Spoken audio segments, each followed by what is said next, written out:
So actually, though there's a lot of talk and there's a lot of controversy actually over what it means to pray in the spirit, I'll address it right at the outset. For example, in a lot of in a lot of charismatic churches today, in India especially, because we've got it all from the West, of course, which there are good and bad parts to that. Praying in the spirit simply means praying in tongues. And they say, let's pray in the spirit. You will have prayer meetings, and they will say, let's pray in the spirit, and everybody will burst into tongues. And then somebody who doesn't know, can't speak tongues, will feel rather not only out of place or left out, but will also feel inferior because, oh, I don't have the gift of tongues and I can't pray in the spirit. So let's just clarify that praying in the spirit is not praying in tongues. It's only part of it. Okay. So praying in the spirit only appears twice in the New Testament, and at both times there is no connection with tongues.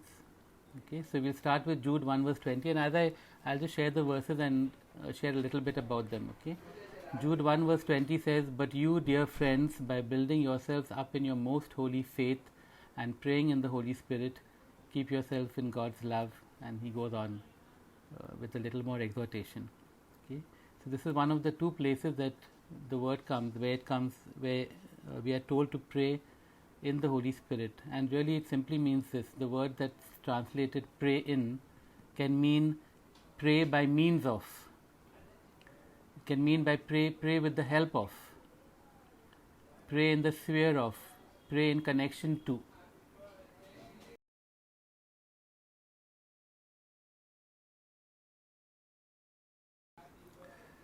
Okay, so effectively praying in the spirit refers to how we are praying.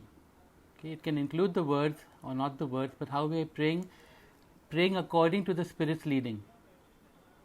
Okay, praying for the things that the Spirit leads us to pray for according to His will. And therefore it lines up with, when you probably did this when you did the session on praying through the Son. It's praying according to His will.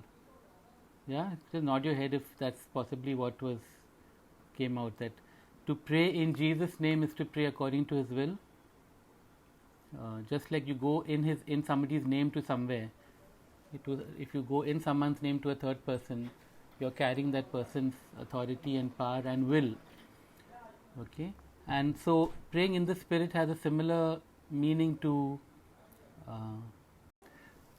So it's just like, for example, the Bible says to walk in the Spirit. It means to be led by the Spirit, to be walking in or living in or doing things according to His will, and it's exactly the same simple meaning of praying in the Spirit, that we're praying according to His will. The key element is surrender. Just like pretty much anything in the Christian walk, the key element is surrender. Okay, in order to pray in the Spirit, I need to surrender to the Spirit's leading, to His guidance.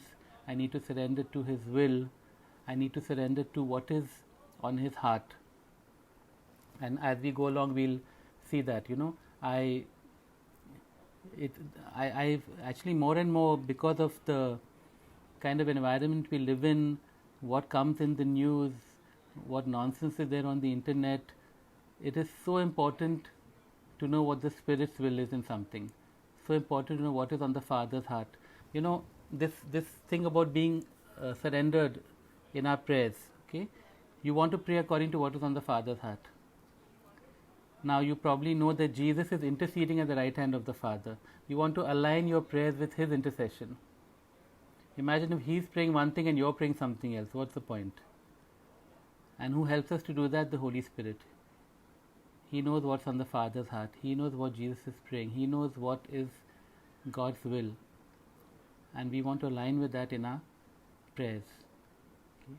Otherwise, we might find ourselves praying against or opposed to what God has in mind for us. Okay? And so that is effectively praying in the Spirit. Okay? There are three kinds of prayers, I guess, and every time we can be submitted to the Spirit or not. Okay? We can pray with the mind and with words, or we can pray without words, or we can pray without the mind. Okay? So praying with the mind and words, Ephesians 6 verse 18 says, and pray in the Spirit on all occasions with all kinds of prayers and requests. With this in mind, be alert and always keep on praying for all the Lord's people. Okay, pray in the Spirit on all occasions, all kinds of prayers and requests. Always keep on praying. And one specific aspect is for all of God's people. Okay, obviously this doesn't refer to tongues, because we're praying on all occasions with all kinds of prayer and requests. And so no matter what the occasion is, no matter, it's one of the reasons why I feel bad with, I have a problem with the liturgy, is because the prayers are the same. Suppose the Holy Spirit wants us to pray something else, and I'm sure He does. Every service, every Sunday, every occasion will be different, and God will have something in store for us. He'll have something special to say to us. He'll want us to say something special to Him. And when you have standard prayers and you stick to those standard prayers, no matter how wonderful they are, the prayers are wonderful, I'm not saying no, they're wonderfully crafted. Every word has been thought of very carefully. Okay? But praying in the Spirit is praying according to His leading, and He knows what He wants you to say at that time. I'll give you a small example would be today. Today was Father's Day, and I asked all the fathers unmuted and not unmuted were on the screen, and Carol prayed for us. And I had absolutely no, my plan was the fathers would show their display videos and Carol would pray. That was all. But as we prayed, the Spirit brought a certain verse to my mind, which I then prayed over the fathers. Which would not have happened if I had not been sensitive. Thankfully once in a while I am sensitive. Okay, but that was something that happened in the Spirit.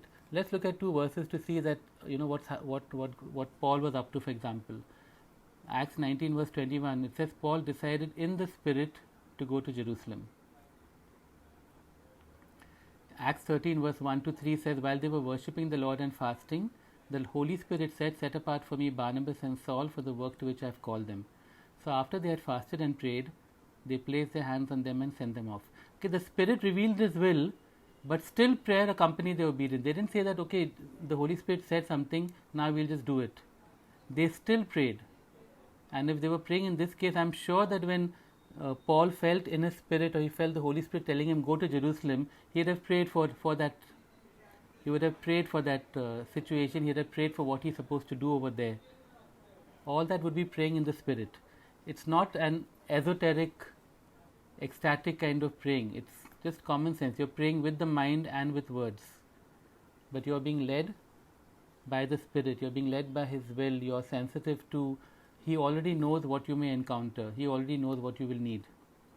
And you can bring that to Him with words, with your mind. Okay, and so that is, you can also, the Holy Spirit can use research, for example. A lot of spiritual warfare, for example, happens, and there are times where the Holy Spirit reveals supernaturally a demon, a demonic. Can I go into all this? Can reveal demonic entities over a territory supernaturally, but there are times when He may just want you to do the research and understand what has happened, the history of a place, what has happened, and from that you realize what strongholds might be there that have to be prayed against. All of that is praying in the Spirit. You want to be sensitive to His leading. Okay, so with the mind and with words, obviously the mind, something in your mind and you pray them in words, but you are being led by the Spirit. Luke is unmuted.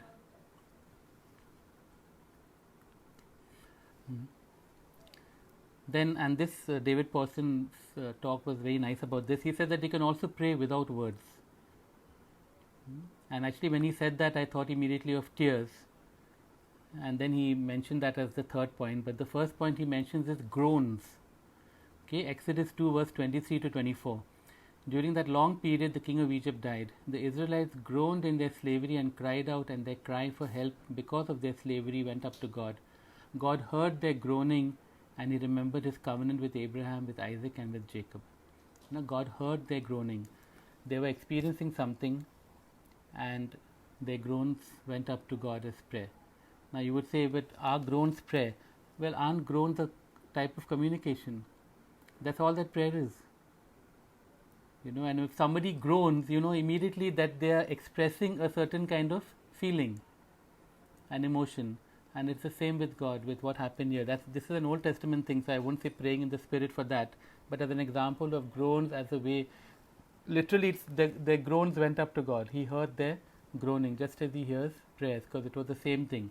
But in the New Testament, Paul says in 2 Corinthians 5, he says, meanwhile we groan, longing to be clothed instead with our heavenly dwelling, because when we are clothed we will not be found naked.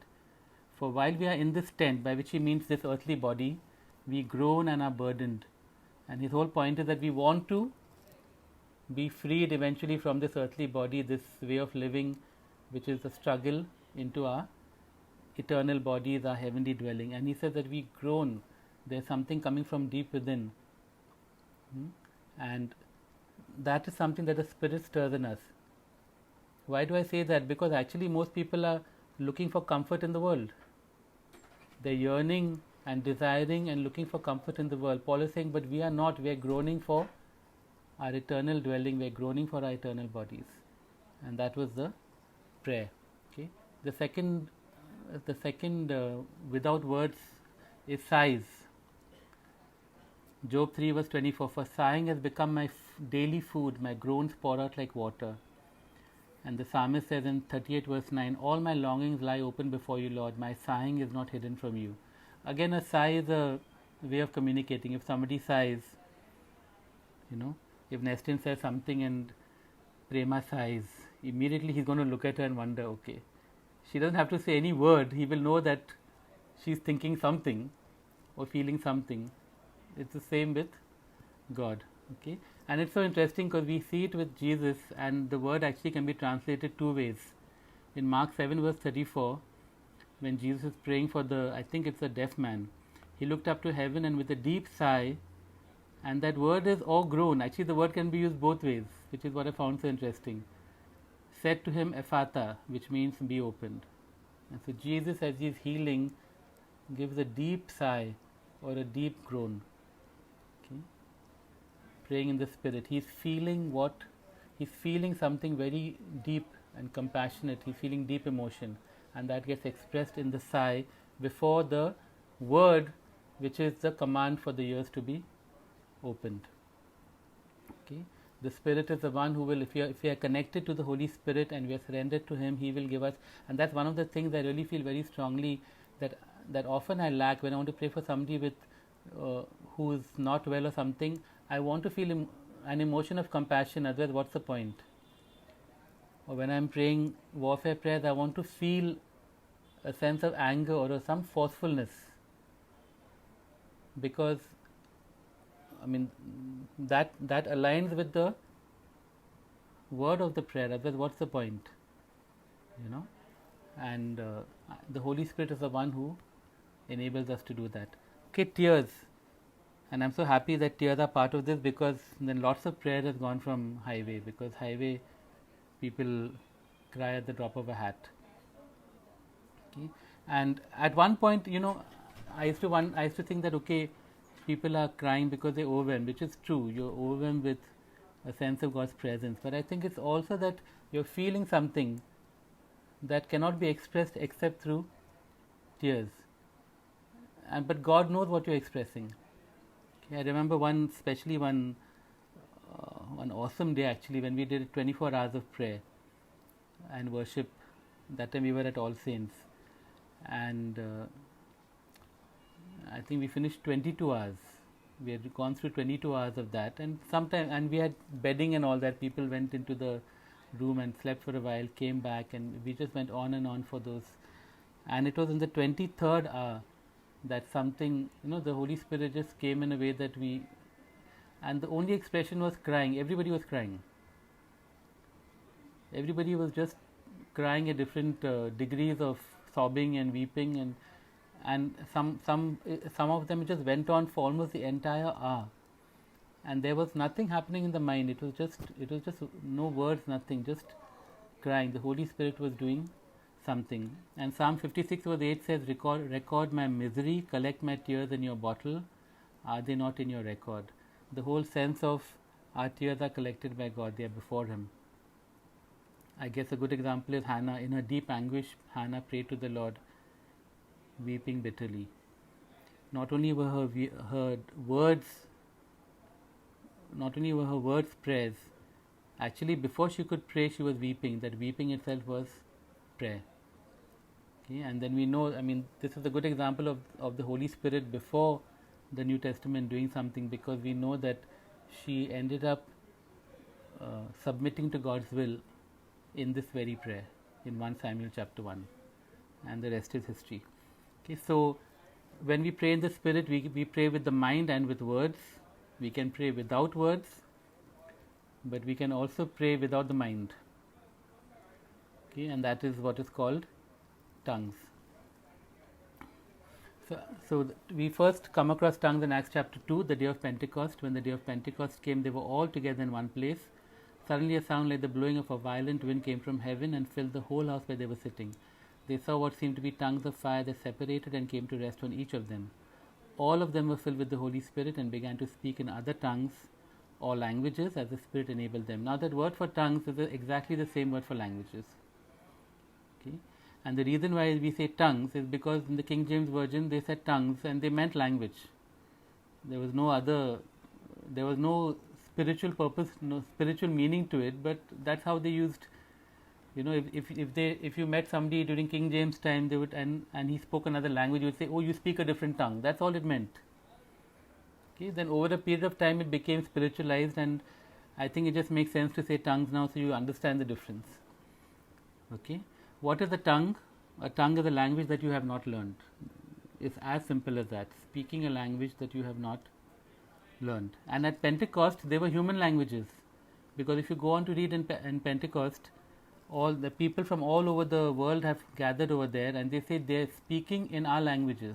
How could these guys who are Galilean fishermen and others be speaking in all these foreign languages? So they were human languages, but they were not speaking to the people. It was praise directed toward God. Okay, so they were saying praise the Lord, maybe in different languages, and everybody could understand. There was no reason for this except as a sign and a wonder, because after that Peter preached in Aramaic and everybody understood, because being Jews they all knew Aramaic. They would also probably have known Hebrew, but they all spoke Aramaic. So there was no reason for this except to a sign. There are different layers of this sign, but so there were human languages. So a tongue can be a human language that you have not learned and you just start speaking. And there are so many. I think some of you who have done Alpha will have in the talk on tongues. He does share about how people have spoken in earthly languages that they did not learn. In India, there's a very famous story of a missionary going to the northeast, and his translator not landing up, some foreign missionary. So he was going to preach in English, of course, and the translator would translate into the native language, and the translator didn't land up, and God said, just go and speak, and he spoke in the native language. He preached his entire message in the native language. Okay, so that's an example of tongues. That's the human language that people understand. Okay, 1 Corinthians 13 verse 1 says, if I speak in the tongues of men or of angels. There are also angelic tongues that pretty much nobody understands unless you have a gift to understand. Okay, and so which is mostly what we hear nowadays. We hear people speaking in tongues. I'll just talk about that briefly. Those are angelic tongues, though sometimes somebody is speaking something and doesn't realize that they're speaking an actual language, and some days they will come across somebody and they'll say, oh, you're saying this in my language. Okay, so 1 Corinthians 14 to 15 says, if I pray in a tongue, my spirit prays, but my mind is unfruitful or unproductive. So what shall I do? I will pray with my spirit, but I will also pray with my understanding or my mind. I will sing with my spirit, but I will also sing with my understanding. So what is Paul saying? Paul says, I pray with my mind, I pray with understanding, I also pray in tongues where my mind is not involved. The Holy Spirit is bypassing the mind. So when we pray or sing in tongues, our minds are bypassed by the Holy Spirit. Okay, and it can be really useful when you don't know what to pray. You don't know what God's will is, you're not sure of it, and there are times that it just makes sense to pray in tongues. There's so many people I know who just will pray in tongues more than words, because they figure that, well, I'm definitely praying what God wants. Okay, it's not a cop out. God also wants you to use your mind, as Paul says, I will also pray with my mind. Okay, because he wants us to be understanding. Now, how many of you, just lift your hands or whatever, have heard somebody or the other speaking in tongues? Okay, and often it seems like the same phrases are being repeated. Often it seems very rudimentary. Now, I think the reason for that is that a lot of us who are given the gift of tongues don't exercise it or practice it enough. So it sounds like baby talk. The reason why it sounds like baby talk is because it is baby talk. It is spiritual baby talk. You know, a baby makes the same words, makes the same sounds again and again. Sometimes the baby will start saying a word like mama or dada, and they'll feel all very excited, but the baby doesn't know what it's saying still. It's only repeating what, it's a word without the mind being involved at this point in time. Okay, and I've realized that a lot of tongues, including mine, there are times when I pray spiritual warfare prayers, and I know that I get into the zone, shall I say, and my tongues are completely different. I can sense it, I can feel it, I can hear something different happening there. And there are times when I'm just being lazy and doing 1 or 2 minutes of it, and I feel that it's rudimentary and it's another tongue which is still baby talk. And I should have, and God has told me so many times, and you all have heard me say so many times that God is saying practice your tongue. Jackie Pullinger says every morning she just for 15 minutes will just pray in tongues.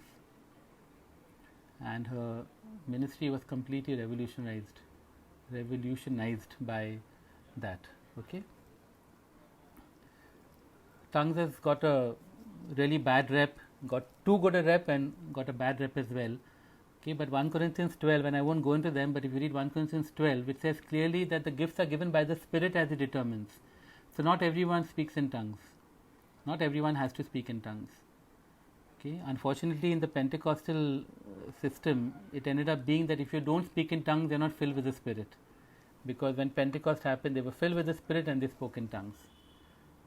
Okay, but Paul says clearly in 1 Corinthians 12, do all speak in tongues? Question mark. His answer is rhetoric. It's no. Are all apostles? The answer is no. Are all prophets? The answer is no. Do all speak in tongues? The answer is no. Okay. But David Pawson, he makes a very interesting comment. He says, instead of asking must I, because people will say, must I speak in tongues? Because there's pressure from the charismatic community to speak in tongues. Must I? He says, instead of asking must I, why not ask may I? You don't have to speak in tongues. But again, Sandy Miller, who's, if you've done Alpha, you know Nicky Gumbel. Sandy Miller is Nicky Gumbel's pastor, vicar. He says you can get to heaven without speaking in tongues, but why would you want to? His point is that tongues is not some super spiritual thing to get to heaven or to show that you're filled with the Spirit, but it's useful. It's a useful gift. We all struggle with prayer. If you have the gift of tongues, it just makes praying that much easier. Am I running late? Okay. So I want to share testimony of a few people, including my own, on this whole issue of tongues.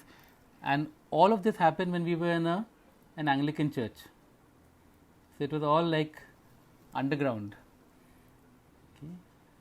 Because in the Anglican church, traditional church, the Holy Spirit is barely spoken of, leave alone things like tongues. Okay.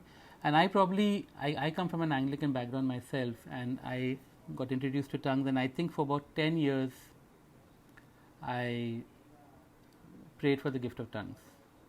And every meeting, every revival meeting, then we were in a charismatic church for a while. We went for every charismatic church meeting that happened, inter-church meetings, and everybody around us, including Anila, my wife, because she got the gift of tongues at 14, and she didn't know what to do with it.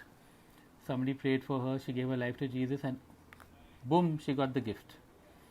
Okay, I on the other hand prayed and prayed and prayed. Every meeting I would pray, I would ask God for the gift of tongues. Now what happens in New Life settings, for example, in a lot of settings, in Bombay, New Life Church is the main church where this happens, where they will pray for you for the gift of tongues, and then they'll say, open your mouth and say whatever. Or they'll say, I'm going to say something, repeat after me, which is why a lot of churches, everybody speaks the same tongue, because they're all repeating what the pastor or the leader told them to do. And it may be a tongue, but it's baby talk, they haven't gone ahead with it. So every time somebody said that, I'd do it, I'd open my mouth, I'd say whatever, but I knew that I had not got the gift, because you can sense it. I knew I was just babbling, and so I would stop it. I mean, the Spirit gives as He determines, no? It's His decision to give or not. And after 10 years, I actually went for a conference in Goa, where there was this Cameroonian preacher called Zachariah Tani Fomum, who is my hero for teaching on prayer.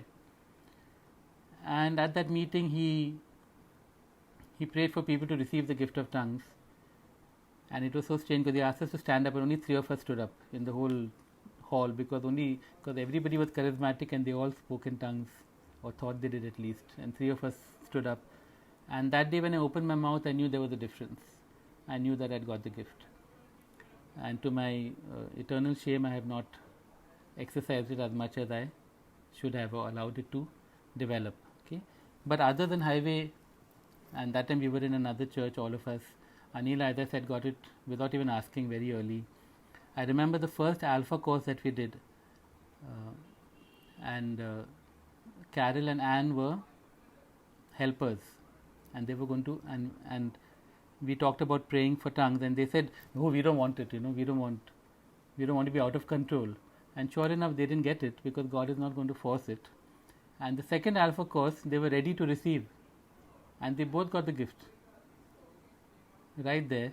And Shanti, we prayed over her, and the next day she was going in the train somewhere, local train, and all of a sudden she started speaking in tongues, and she got the gift. So different people. Today there are people who are really asking, I know, like Sushmita and Akshay, for example, I've prayed for, and for some reason it hasn't happened yet. I don't know what the solution is, but I know that you need to desire, you need to ask, you need to receive. Okay, you will know when you receive. Okay, tongues doesn't mean you're super spiritual. Really, praying in the Spirit, far more praying in the Spirit happens with the mind and with words. Because Paul says, pray on all occasions with all kinds of prayer and requests. So that is also praying in the Spirit, and that's far more important. But tongues are also a great aid to pray, to sing. I actually probably sing in tongues more. Whenever you're doing free worship, I find myself singing in tongues. Okay, I want to end with one final verse, and then maybe we can just pray. Romans 8 verse 26. Okay, this is the verse that actually caused confusion. I'm going to unconfuse it. In the same way, the Spirit helps us in our weakness. We do not know what we ought to pray for, but the Spirit Himself intercedes for us through wordless groans. And He who searches our hearts knows the mind of the Spirit, because the Spirit intercedes for God's people in accordance with the will of God. Okay, and this is unfortunately the verse that has been used to say that praying in tongues is praying in the Spirit. Conflated the two because of that word groans. Okay, but actually I think that I find it far more encouraging to think of it this way, which is what the verse is actually saying, that the Holy Spirit is praying for us. He knows our weakness. He knows our weakness, especially in prayer. And He is praying for us in accordance with the will of God, for us to do what? To be able to pray better, to be able to pray in the Spirit, to be able to discern His will and pray in accordance with that. Our weakness in prayer, it reminds me of Jesus telling Peter, I prayed for you. You're going to fall, but I prayed for you. And here we have our weakness. We do not know what we ought to pray for, but the Holy Spirit Himself is interceding for us with wordless groans, and He's groaning and crying out for us that we may know how to pray, effectively pray in the Spirit, or all the three things: to pray to the Father, through the Son, and in the Spirit. There's nothing more important than knowing how to pray, actually, because our communication with God, our intercession, the basis of our partnership in bringing about His kingdom purposes, the transformation that happens in us as we pray. The Holy Spirit is helping us to do all of that. Should I pray now, or is there a question time or something? There is. Can you just check your chat? Oh, sorry. Now I can check my chat. Where's it gone? That's what I'm asking you. I'm okay either which way. Okay. So let's just get into. Can you just say a quick prayer and then we can get into a time of questions? Okay. This can be a Okay. As I pray, my one thing is that if you want the gift of tongues, and beyond that, if you want to be, to be able to pray in the Spirit, just let's come with that desire to Him. He gives as He determines, but far more than that, He empowers and enables us to pray. And we thank you, Holy Spirit, that you are with us. Thank you for your presence. Thank you for your word that you've spoken to us this evening. And now we ask for more of you, Holy Spirit. And just say for each one of us here, Lord, that we want to pray in the Spirit. We want to pray with the mind, with words, without the mind. We want to pray, Lord, every which way that you have created us to pray. We want our prayers, Lord, to deepen our relationship with you and to extend your kingdom in the world. So come, Holy Spirit, search our hearts, discern our desires.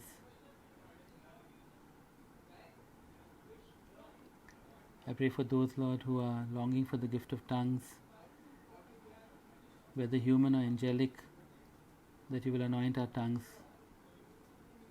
that you will give us this gift afresh, Lord. I pray for each one, Lord, who is desiring to pray meaningfully, to pray powerfully and effectively, for a greater sensitivity to the leading of the Spirit, to see what you are doing, to hear what you are saying, to be guided by what is on your heart.